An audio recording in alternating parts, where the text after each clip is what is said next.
మల్లాపూర్ నుంచి 5th division Congress కార్యకర్తల అందరం కలిసి మేము ఇప్పుడు ఈరోజు కేటీఆర్ దిష్టి బొమ్మని తగలబెట్టడం జరిగింది. కావున అది కేటీఆర్ గారికి ఇంకా మెదడుకి ఎక్కలేకపోవచ్చు. కాబట్టి ఆ కేటీఆర్ నువ్వు ఎక్కడున్నా దయచేసి నువ్వు నీ అసెంబ్లీకి పోబుద్ధి కాకపోతే మా దాకా వస్తే నీకు బుద్ధి చెప్పడం జరుగుతుంది.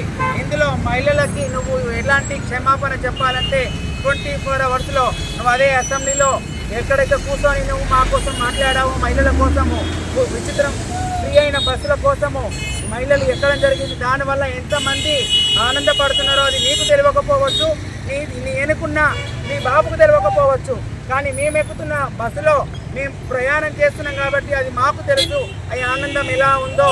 అలాంటిది 150 రూపాయలు ఎక్కి నిజామాబాద్ పోయే వ్యక్తులు మహిళలు ఉన్నారు. ఇప్పుడు ఒక ఆధార్ కార్డు పట్టుకొని ఫ్రీ బస్సులో మహిళలు ఆధార్ కార్డు పట్టుకొని వెళ్తున్నప్పుడు అన్న ఎంత ఫ్రీ ఉన్నారో అది నీకు తెలియకపోవచ్చు.